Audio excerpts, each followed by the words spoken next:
Oi, oi, que bom ter você aqui. Seja bem-vindo ao Pod Pós-Uno. Eu sou a jornalista Vanessa Ubner e o foco do nosso papo hoje é o mundo corporativo, mais especificamente a gestão estratégica e controladoria das empresas e instituições público-privadas. Fique com a gente, você é o nosso convidado especial para participar e acompanhar esse papo e também fazer parte do grupo de gestores que faz a diferença nas empresas.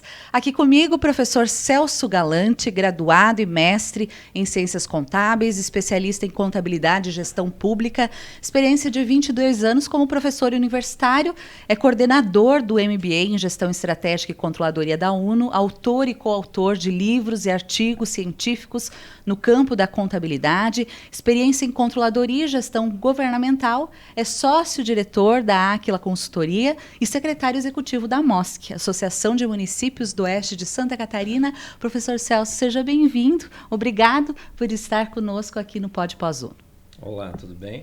Eu que agradeço e ter a oportunidade de falar um pouquinho sobre controladoria e sobre gestão estratégica. Também participando com a gente aqui o professor Vilmar Oening, é mestre em Contabilidade e Controladoria, pós-graduado em Contabilidade e Controladoria pela UNO Chapecó e graduado em Ciências Contábeis também pela UNO. Foi professor universitário por 25 anos, atuando em cursos de graduação e pós-graduação nas áreas de Contabilidade, Administração e Economia.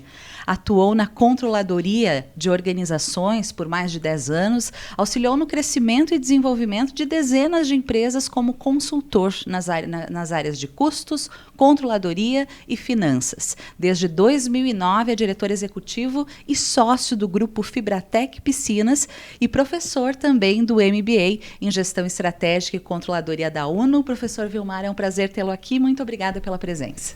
Muito obrigado pelo convite. É um prazer estar aqui também. Vamos discutir e ver a importância desse profissional. E também com a gente a contadora Patrícia Capitânio, pós-graduada em Gestão Empresarial, egressa do curso de Ciências Contábeis da UNO, há cerca de 10 anos presta serviço na área de departamento pessoal para escritórios de assessoria contábil e empresas e atualmente atua diretamente na Revoi Contabilidade. Patrícia, seja bem-vinda ao Pod Pós-Uno. Obrigada pelo convite. E hoje a intenção aqui é eu trazer minha experiência na área de contabilidade no escritório de contabilidade. Ok, seja bem-vinda. E para a gente iniciar o nosso papo, eu gostaria que cada um no seu contexto, né, na sua experiência e trajetória, falasse um pouquinho do perfil desse profissional. O que é ser estratégico nas empresas, né? O que esse gestor carrega de habilidades e competências e como é que funciona a atuação dele nas organizações de diferentes portes e segmentos. Professor Celso, começando com você. Muito bem. Ser estratégico em uma empresa é fazer planejamento, é pensar a empresa no longo prazo, é elaborar controles, é alguém que pensa para facilitar a quem toma as decisões e melhorar os resultados da empresa. E nisso também entram dados contábeis, né? A controladoria, claro, ela carrega dados de diferentes segmentos, mas também os dados contábeis, né, Patrícia? Isso mesmo, eu acho que a importância para nós lá no escritório, principalmente para esse especialista, é que ele ajuda nas tomadas de decisões. Então, principalmente na criação de controles, então os controles já são padrões, né? Mas na hora de decidir é muito importante ter esse especialista, porque oferecer várias possibilidades para o cliente é muito fácil, mas na hora de decidir é muito importante ter esse especialista do lado do cliente. E hoje na Revoi, por exemplo, você faz esse papel? Sim, hoje lá na Revoi sou eu que faço esse papel. E lá na Fibratec, como é que funciona? Quem são esses gestores estratégicos? Como é que ele atua lá no grupo hoje, Vilmar? Então, eu diria que nós podemos ter dois gestores, duas pessoas importantes nessa área, estratégica e controladoria. A pessoa que prepara, que trabalha com os números, que prepara os relatórios, que precisa entender de controladoria, precisa saber quais são as informações importantes, saber o que é estratégico para a empresa, mas também a importância da pessoa que analisa isso, entender também de controladoria para garantir um resultado melhor, entender melhor qual é o futuro da empresa, como é que a empresa vai funcionar. Se um gestor efetivo não não só o controller que está preparando os números. Não entender os números, de nada vai servir. Então nós temos duas pessoas que estão importantes nisso. O preparador das informações e o analista das informações, que os dois trabalham em conjunto e você acaba gerenciando uma empresa de forma muito diferenciada. Podemos, no decorrer aqui, tratar de muitos casos que a informação faz a diferença para a empresa. Para o controle e para o planejamento, que é o que você falava, né, professor Celso? Inclusive, né, professor Jamar, há quem diga que a gestão estratégica e a controladoria é a sobrevivência da empresa. Concordo. Nos meus, como professor 25 anos, mas também como atuando em empresas por mais uns 25, 30, eu sou piá novo, mas tudo bem. A gente vê muito disso, a necessidade de informações. O passado, a informação era... Você trabalhava muito com o conhecimento empírico e com aquele conhecimento que você adquiria no dia a dia. Hoje, empresas de sucesso, não dá para trabalhar desse jeito, não. Você precisa ter informações claras do presente, do passado e do futuro para você poder tomar decisões corretas. O risco de uma decisão errada hoje se torna muito grande. É aí que eu ia chegar, os maiores desafios desse profissional, porque esse profissional estratégico também no dia a dia dele, ele administra crises, ele lida com muitos desafios, né? Adversidades, mudanças, tudo isso, concorrências, melhoria de resultados, tudo isso é esse profissional que vai passar pela mão dele.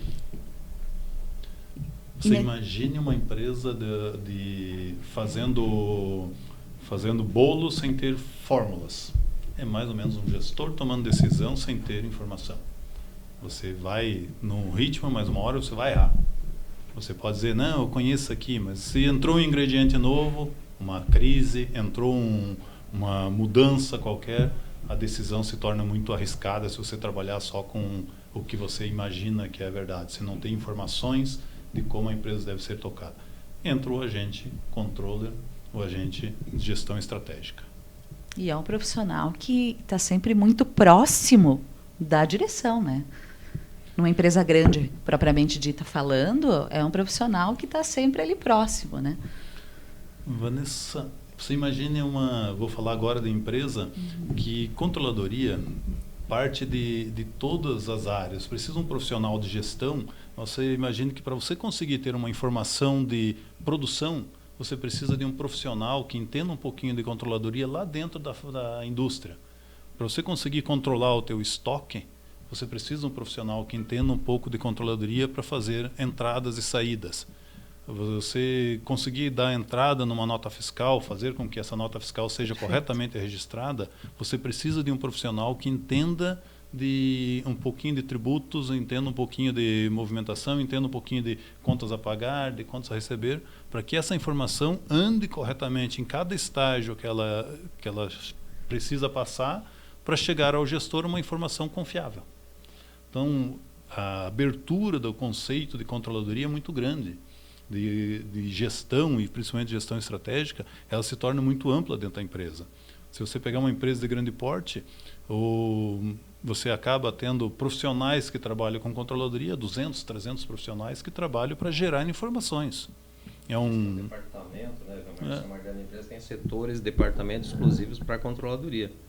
As empresas de porte médio, porte pequeno, existe uma pessoa que faz isso. Então, nós podemos chamar ele de controller, de controlador, né? O setor de controladoria vai depender do porte da empresa. Mas é um profissional essencial para a empresa nos dias atuais. Ou de instituições. Aqui a gente está falando de organizações, né? Mas tem as instituições públicas também. E que aí o professor Celso traz a sua experiência hoje como secretário executivo da MOSC também. Instituições públicas também têm um setor de controladoria, né? Sim. Dependendo do porte, da mesma forma, né? O tamanho da equipe. É diferente das empresas, que isso é opcional, né? Alguém desenvolve isso. Na área pública isso é obrigatório. Todas as entidades públicas precisam, por lei, ter obrigatoriamente um controlador interno. O foco é um pouco diferente da controladoria que a gente vê nas empresas, que as empresas pensar, né, estrategicamente para melhorar o resultado. Na entidade pública ele tem uma função mais de fiscalização, né? Então assim, o foco é um pouco diferente. Mas é um controlador interno exigido por lei que todas as entidades precisam ter. Você me falava, Patrícia, que é uma pessoa estratégica hoje no escritório, que você atua diretamente, né, e presta serviço, que é a Revoi. Queria entender um pouquinho, né, de como é que você circula, de como é que você atua e como está sempre à frente, né, de questões, inclusive, decisórias hoje do escritório. Como o professor Vilmar comentou, a pessoa estratégica, ela tá ali, ela tem que conhecer um pouco de tudo, né, de cada atividade. E lá no escritório não é nada diferente, né. Além de conhecer um pouquinho de tudo, a gente tem que conhecer a atividade do cliente. Então, o que acontece, quais as decisões que eu atuo lá no escritório. Hoje, os clientes estratégicos são atendidos pela minha direção. Então, eu faço direcionamento de atendimento. Então, nós temos uma equipe de 60 empregados, né, colaboradores capacitados nessa área. Então, eu faço direcionamento desses colaboradores para eles fazerem o atendimento ao cliente. Na parte estratégica, de controle, processo. Hoje, atualmente, nós temos um robô lá no escritório que faz toda a parte operacional. Então, lançamento de nota, gerar uma admissão, umas férias, isso o robô faz. Então, hoje, os contratados da Revoi são direcionalmente mesmo para resolver soluções para o cliente. Então, trazer melhoria para o cliente. Então, hoje, eu lá no escritório faço essa parte estratégica de direcionamento dos empregados. O que eles têm que fazer, quais as opções. Nós temos 2 unidades, uma em Joaçaba e uma em Cristalina. Então, também faço direcionamento desses empregados que estão lá. Então, o que eles têm que fazer quando o cliente entra? O que o cliente precisa? Hoje nós temos um cliente, um exemplo, que ele veio com a dificuldade de equiparação salarial. Ele nunca fez equiparação salarial. Então, ele veio para nós, eu fiz todo o direcionamento de como que ele pode adaptar as funções, os cargos, salários para a empresa. Então, muitas vezes ele não sabe como decidir isso, né? Que cargo colocar, que função colocar, que salário ele pode pagar, que benefício ele pode pagar. Então, é nesse ponto que eu entro para ajudar ele a decidir qual é o melhor solução para a empresa dele. E esse entrar na empresa é mergulhar nas informações e é circular pelos setores para buscar informação e conseguir, né, prestar uma assessoria para esse cliente, né, Patrícia? Isso aí. Eu acho que é de suma importância, né, todos os processos que a gente tem lá, mas o que mais chama a atenção é a parte da tecnologia, né, porque o controlador ali que está, ele pode decidir, mas para ele decidir, ele precisa ter informações claras. Então, a tecnologia ela vem para ajudar nós nesse ponto, para ter informações, porque às vezes tu está movimentando ali no escritório e tu não consegue ver todas as rotinas, ver o que está acontecendo. Então, com a tecnologia, a gente consegue ver e tomar decisões mais fáceis. E o robô? Fala mais do robô para a gente entender, né, essa questão da inovação dentro do escritório de contabilidade. Eu queria até uma pontinha para falar do robô, da importância. A gente às vezes pensa, agora o robô faz tudo. Mas um robô para fazer isso aí mostra um outro caminho que a gente, às vezes, um profissional de TI. Um robô vai ser uma programação, um robô na área de TI. Para alguém programar, precisa ou um profissional de controladoria ter mostrado para ele como fazer aquela programação, ou o próprio TI ter ido lá, além de ter estudado programação, ter estudado controladoria para que esse robô faça efetivamente o trabalho que foi dito para ele fazer, né? Porque ele é um executor. Um executor faz o que foi dito para ele. Ele teve que ser treinado para isso. Exatamente. O que acontece lá no escritório? Então, a gente veio evoluindo muito, né? E as rotinas, nós queríamos diminuir as rotinas repetitivas. Então, as rotinas que os empregados faziam, parte operacional. Então, surgiu a ideia de nós criar um setor de tecnologia. Então, nós criamos esse setor e esse setor ele é responsável por toda a parte tecnológica do escritório. Então, com esse setor, enfim, eles criaram o robô. Então, muita gente questiona, mas aí vocês vão demitir pessoas, não vão ter mais contratação, e muito pelo contrário. A gente contratou mais gente, porque a intenção lá da Revoi é ter um time que empreenda lá dentro, que crie soluções, que foque na solução do cliente, não foque no operacional.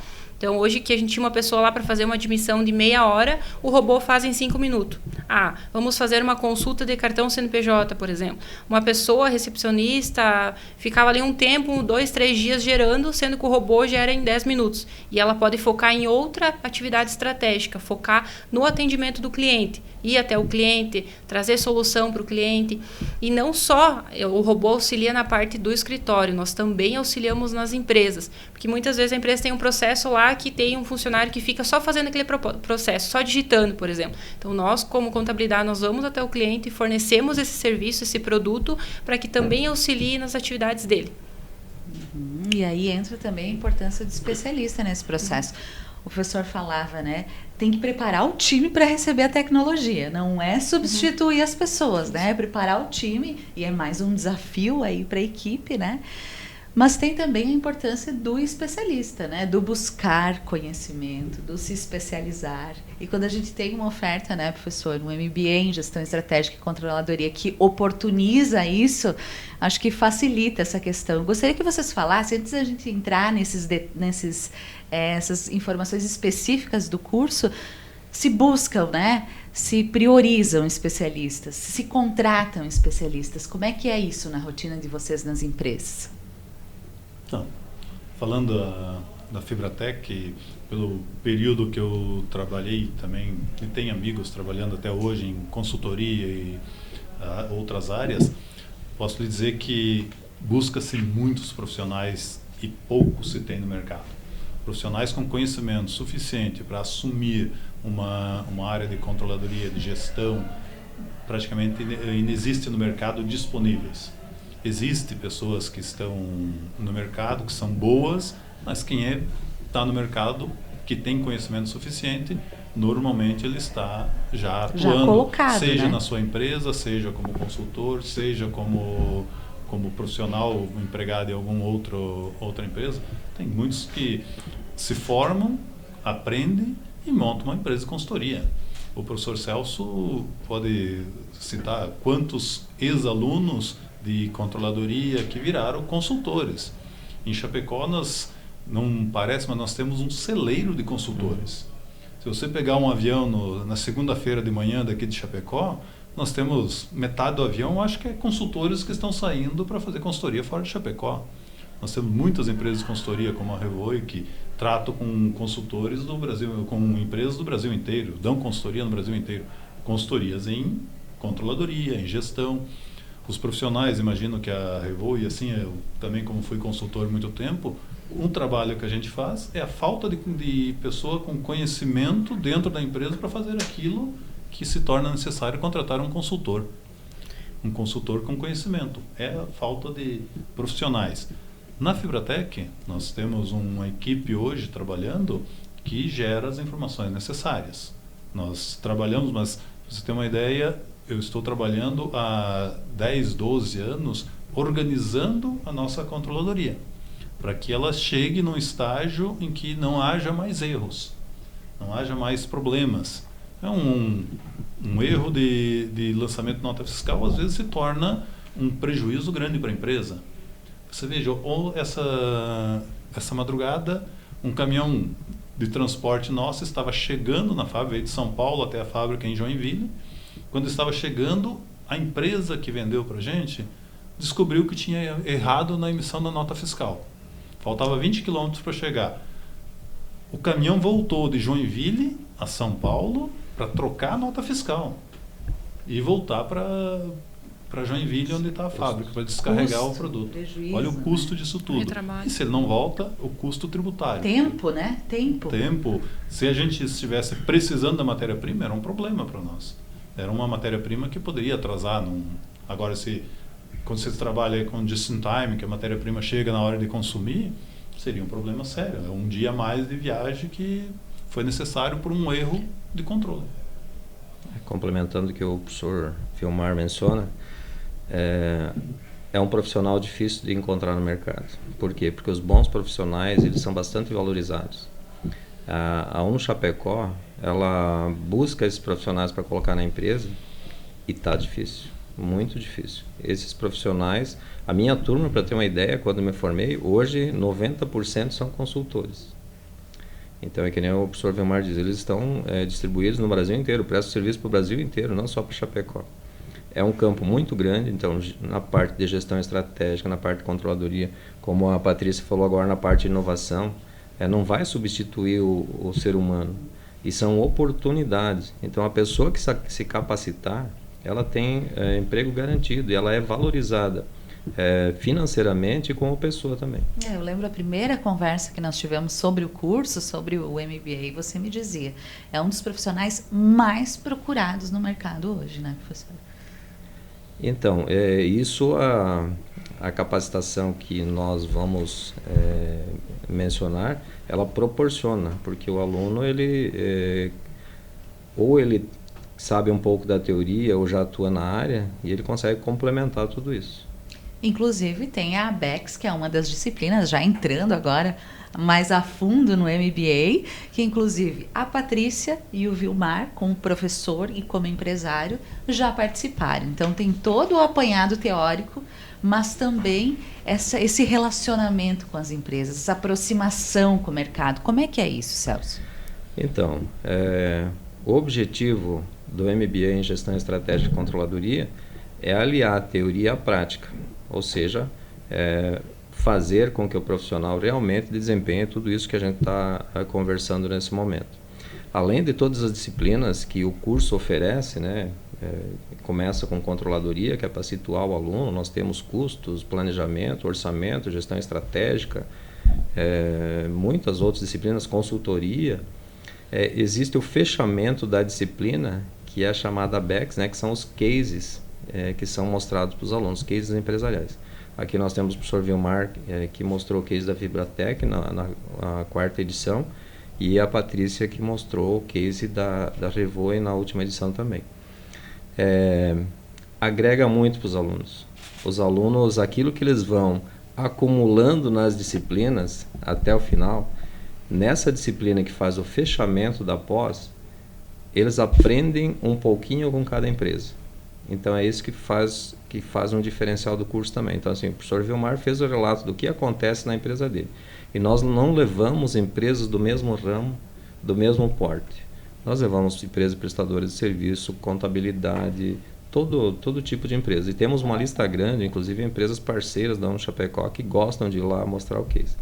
E com isso tem outras estratégias junto, né? Mas isso é surpresa que a gente vai mostrar para o aluno depois que ele terminar o pós. Queria que a Patrícia e o Vilmar falassem sobre essa experiência, esse contato com os alunos, essa troca. Como é que foi esse momento? E trouxesse um pouco, claro, do conteúdo que foi compartilhado nessa experiência, né? Nesse contato. Você já falou do robô, mas queria que você trouxesse, né, a experiência desse contato, de estar voltando para a universidade para ter essa troca também. Então, o dia que a gente foi lá na universidade, a gente levou bem a prática do escritório, porque quando se fala de escritório é falado muito da parte burocrática, né? Então a gente levou como que funciona a cultura de um escritório, né? Na parte estratégica. O que nós levamos? Como que funciona a parte da comissão do escritório, que hoje lá no escritório é dividido em algumas comissões, que tem uma comissão do Start, que ele faz toda a organização do escritório, do Staff, que ele faz toda a comissão em questão de benefícios para os funcionários, curso para os funcionários, benefícios, entre outros. Então, a gente levou bem a prática de como que funciona. E chamou muita atenção, porque quando você está na teoria lá na universidade, você foca no conteúdo e você acaba deixando de lado a prática. E foi muito prazeroso para nós levar a prática para eles entenderem a diferença. Então, quando nós falamos do robô, eles ficaram apavorados. Tipo, nossa, um robô. Quando se pensa no robô, pensa num robô caminhando. Mas não, é um robô que gera as atividades num computador. Só que ele gera atividades de 100, 200 pessoas que poderiam fazer. Então, isso foi uma novidade. E um ponto que a gente trouxe também, que às vezes quando nós vamos contratar, os funcionários falam, nós queríamos um trabalho, queríamos um salário, nós soubemos gerar imposto. E hoje, nós, na Revoe, nós não queremos contratar profissionais assim. Nós queremos contratar profissionais que são especialistas nesta área e que venham com a visão de futuro, que venham para empreender ali dentro, não que venham para gerar um imposto ou enfim. Então, foi bom eu ter levado essa experiência para que eles tenham uma noção de como que é o escritório, não eles sair de lá e gerar um imposto, por exemplo, e sim sair de lá e empreender. E o professor Vilmar participou, né, de um outro âmbito também, né? Tem uma trajetória na academia, no ensino superior, como consultor, mas participou também como parceiro, como empresário. Como é que foi esse contato, professor? Olha, no dia que a gente foi lá, realmente eu fui como empresário. Já como professor, a gente tem um direcionamento, tem um conteúdo a seguir. Como empresário, eu fui para mostrar o que existe e o que não existe. E fui muito simples para mostrar mais as dificuldades que o controller passa no seu dia a dia. Mostrei como funciona nossas empresas, os caminhos por onde eu passei para chegar às informações que eu preciso, as dificuldades que é de se conseguir informação, as dificuldades que você precisa transpassar para chegar a ter uma informação confiável. E depois a importância de ter essas informações. Como que eu uso aquelas informações do meu dia a dia? Como que eu tomo as decisões do meu dia a dia? A informação chega para mim, eu preciso analisar e as decisões que elas estão baseadas nisso. Mostrei um pouco da cultura de mercado, o que o mercado está precisando, como que isso auxilia na decisão do mercado. Usei alguns exemplos para dizer, olha, se você for por aqui, o mercado está dizendo isso. Você tem que olhar a tua informação e disso vai para lá. Nós estamos, por exemplo, num momento agora difícil para qualquer empresário. É dizer, o que vai acontecer nos próximos 3, 4 meses? Eu devo me preparar para expandir ou devo me segurar para me manter? Todo mundo sabe que a economia não está num bom estágio. Nós estamos num momento bem difícil para as empresas. E agora é hora de tomar a decisão para onde eu vou. As informações me dão esses direcionamentos. E foi mais ou menos isso que eu mostrei naquele dia que fui convidado. Com satisfação, fui lá apresentar os cases da Fibratec para os alunos que estavam se formando.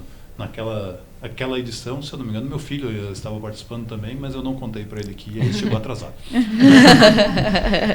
Isso é importante ressaltar na fala dos colegas, que nessas experiências dos cases que eles fazem um relato, né, há muita interação. Então, assim, a gente programa 1h30 cada empresa, mas geralmente não é suficiente.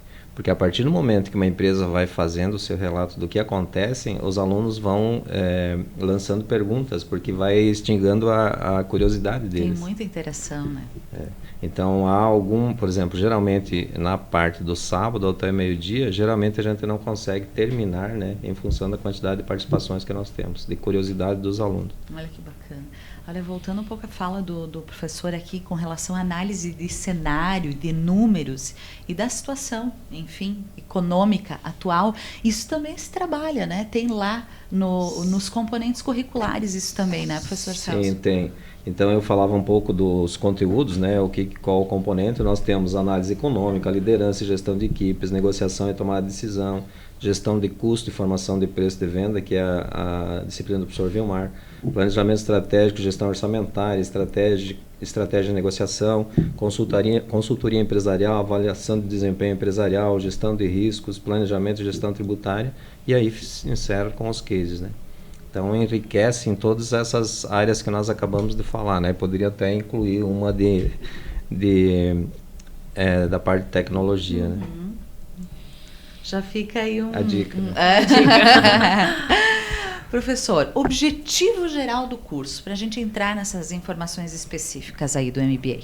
Então, o objetivo geral do curso é iniciar ele situando o aluno com a parte teórica, né, e levando mais para a prática para que ele consiga no dia a dia melhorar, né, a gestão estratégica de controladoria nas empresas. O curso ele já tem um diferencial, né, falando do objetivo do curso, que assim, não somente aquilo que está no papel, mas a cada docente que vai ministrar o curso, nós como coordenadores e como setor da Unichapecó, a gente procura situar o professor, certo? Porque o professor não chegue lá com uma expectativa e a gente tem uma outra proposta. Então assim, o curso ele é valorizado, está na 5ª edição um pouco porque a gente cuida dessa parte. A gente diz, olha, a gente quer um conteúdo nessa direção. Então nós temos uma ementa, logicamente temos que cuidar naquela ementa, mas, por exemplo, que o professor não fique só na teoria ou que não vá apenas numa direção. Então a gente tenta situar o professor daquilo que o aluno precisa como capacitação para o mercado de trabalho. E um curso já consolidado, a cada edição, ele é atualizado, né? Ele passa por modificações para acompanhar o momento e o cenário, inclusive. Com certeza. A cada edição, nós fazemos algumas avaliações. Essas avaliações são com os docentes, avaliação com a instituição e avaliação com os alunos. Então, por exemplo, se a gente comparar da primeira edição até agora, ele mudou muito. Da edição passada até da 4ª para a 5ª edição, nós temos disciplinas novas. Nós vimos disciplinas que elas eram disciplinas similares, nós juntamos. Então, assim, a evolução ela tem que ser conforme a necessidade do mercado. A quem é dirigido esse curso? Quem pode buscar esse MBA? Quem deve buscar o MBA, professor? Então, quem deve buscar são as pessoas interessadas em serem valorizadas, atuar nas empresas.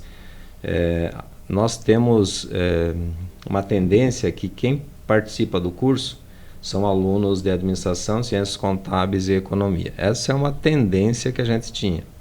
Nas últimas edições nós vimos pessoas de comunicação e marketing participando, nós vimos pessoas de psicologia, que nos chamou a atenção, e vimos engenheiros. Então, assim, pessoas que querem levar isso por uma outra área, né? Eles querem conhecimento maior para melhorar as suas empresas. Mas, logicamente, quem pode e quem deve fazer o curso são todas aquelas pessoas graduadas, né? Ou graduandos em final de curso, interessados, e que, logicamente, lá no final serão muito bem capacitados para o mercado de trabalho. A modalidade, qual a modalidade que lhe é ofertado? A modalidade é a modalidade presencial, então as aulas são quinzenais, elas são nas sextas-feiras à noite e no sábado até às 13h30. Essa é a configuração do curso, né? Já dá para deixar um convite aí para os profissionais, para os egressos, para os colegas, consultores, né? Para os egressos, né, Patrícia? Sim, então, a universidade, né, está com as portas abertas. Quem tiver dúvida pode entrar em contato com o setor de pós, pode entrar em contato com a coordenação, né, para tirar as dúvidas, mas todos no convite. Não importa qual é a graduação que o interessado fez, né, ele pode, logicamente, conhecer do curso, e conhecendo dos componentes das edições anteriores, ele vai perceber da importância, né, desse profissional. Então, estão todos convidados, certo, para que conheçam a UNO Chapecó, para quem estudou na UNO Chapecó que retorne, né, isso é importante, e que será uma pessoa bastante valorizada nas empresas, né, nessa atuação. E lembrando que o momento é agora, né? As matrículas estão abertas, tem o setor de pós também preparado, à disposição para esclarecer dúvidas. Então, que busque, né, essas informações, né, professor? E o momento, aproveitar a oportunidade que está aí. Isso. Valores bem acessíveis, então quem tiver dúvida pode entrar em contato com o Chapecó, verificar no site, né? As matrículas estão abertas. A previsão é de início em agosto, né? Então as matrículas já estão abertas. O certificado é de especialização em gestão estratégica e controladoria, então vai valorizar bastante, né, o participante. Outra coisa que eu estava quase esquecendo é essa experiência, né? Porque o aluno, na verdade, ele não tem só a aula como uma aula tradicional. Ele vai, ele aprende e ele tem a prática. Os professores são aqueles que têm conhecimento na teoria e na prática. Nós temos aqui um maior exemplo, né? Exemplo claro é um disso. exemplo clássico de alguém que fez mestrado, atuou como professor, conhece muito de custos e hoje é um grande empresário. Então, logicamente, o aluno terá a oportunidade de, além de conhecer na teoria, certo? Ele tem a troca de experiência com pessoas experientes. Então, essa experiência é com todos os professores, que é o perfil daqueles que a gente escolheu. Então, para a gente, antes de encerrar, gostaria de ouvir as considerações de cada um, né, do nosso papo, e também deixar uma mensagem aí para interessados, né, para futuros especialistas que estarão conosco nessa edição agora do MBA. Professor Vilmar. Vou começar, então. Eu diria que aqueles interessados ou aqueles que olham um futuro, que querem realmente trabalhar com gestão, seja em empresa própria, seja na empresa pública, vá buscar conhecimento. O conhecimento a gente adquire muito na prática, mas a teoria é o que vai te dar o pulo para você chegar lá. Estou falando agora como profissional que já foi professor. Então, sei que faz muita diferença quando o profissional vem com conhecimento. Eu tenho hoje, o professor Celso estava falando de pessoas fora de área fazendo pós em controladoria. Uma das profissionais que trabalha comigo hoje é uma engenheira de alimentos. Quando ela começou a trabalhar comigo, a primeira coisa que ela foi fazer, uma pós-graduação em controladoria. Sofreu. Mas eu estava lá, eu dava suporte para ela dizer, não, vai por aqui, faz isso aqui ele quer dizer isso. Porque conhecer um pouco na área de controladoria, existe a parte técnica, mas faz muita diferença quando você conhece. E ela hoje trabalha para nós muito bem, é uma pessoa que auxilia muito na tomada de decisões, na formação de informações e ajuda muito. Então vai buscar conhecimento que você vai ver um diferencial para você, seja como proprietário, seja como empresário, seja como gerador de informações, um empregado. Você vai ver a diferença que vai fazer no seu futuro. E esse incentivo também é importante. Você falava que ela sofreu, mas esse empurrão foi necessário também, né, professor? E as empresas têm estimulado muito isso, né? Após ter parceria, convênios com muitas empresas, esse empurrão e esse incentivo das empresas, isso faz toda a diferença também, né? Os empresários deveriam se preocupar mais em incentivar realmente. Ainda mais, Os né? empresários alguns têm um certo receio de dizer, não, vou ensinar para que o empregado, depois ele aprende e vai embora. Eu olho pelo lado diferente. Eu ensino porque se eu ensinar, ele vai ficar comigo porque ele aprendeu comigo. Se ele não ficar comigo, vai vir outro profissional que é bom e eu vou ensinar de novo. O meu conhecimento só serve para isso, para passar para frente. Eu tomo minhas decisões, mas se eu não passar meu conhecimento e ajudar que os outros obtenham conhecimento, o que nós vamos ter um país no futuro? Professor Vilmar, muito obrigada por compartilhar todo esse conhecimento nessa mesa aqui conosco. Eu agradeço o convite, acho que é um pouco super valorizado, mas vamos lá. Imagina só. Muito obrigada. Patrícia, deixa uma mensagem para a gente. Eu sou suspeita em falar da UNO-Chapecó, né? Porque eu sou formada por lá, sou pós-graduada, mas eu acho que a pós-graduação, diferente da tua profissão, ela é muito importante para direcionamento de carreira. Então, se você é engenheiro ou contador, enfim, a controladoria é um ponto importante, porque é nela que você vai aprender a tomar decisões na sua vida profissional e pessoal. Então, eu agradeço o convite, principalmente ao professor Celso pelo convite. Estamos à disposição. Muito obrigada. Professor Celso? Então, apenas reforçar o convite, né, que todos interessados participem. Quem está na dúvida, conheçam a proposta do curso, né, conheçam os professores, a grade. Enquanto o professor Vilmar falava, eu me lembrava, né, e isso eu transmito aos alunos da graduação, né. Quando a gente está fazendo graduação, a gente não pensa na importância de ter uma pós-graduação no currículo, né. A gente pensa, graduação está tranquilo já e tal. Depois que a gente vai verificar a importância que é isso, certo? A gente para de estudar e fica mais difícil de voltar. Então fica o convite a todos, né, que estão na graduação, que terminaram, que estão em fase, né, final, que aproveitem, é uma ótima oportunidade, vai somar muito no currículo, vai ser valorizado, certo? Então, como a Patrícia fala, a importância de uma instituição, a UNO-Chapecó, uma instituição consolidada, valorizada, né? E que o currículo vai contar muito, então, logicamente, junto com o conhecimento adquirido. Obrigada. Também quero agradecer a oportunidade, né? Dizer que qualquer interessado entre na página da UNO-Chapecó, lá tem informações, se não encontrar informação, entre em contato com a UNO, que vai ser esclarecido. Fica o convite a todos e muito obrigado. E a você que nos acompanhou também, o nosso muito obrigada. Interaja conosco, compartilhe esse link para que esse conhecimento, essas informações compartilhadas aqui cheguem a mais pessoas. Reforçando aqui o que o professor Celso falou, tem muita informação sobre os cursos, todos os cursos ofertados pela Pós-UNO hoje no site uno.edu.br/pós e também nas nossas redes sociais, busca lá @pós-UNO-Chapecó. Tem uma equipe também no setor de pós-graduação da UNO preparada para esclarecer e tirar todas as suas dúvidas. Nos encontramos no próximo episódio do Pod Pós-UNO. Muito obrigada e até lá.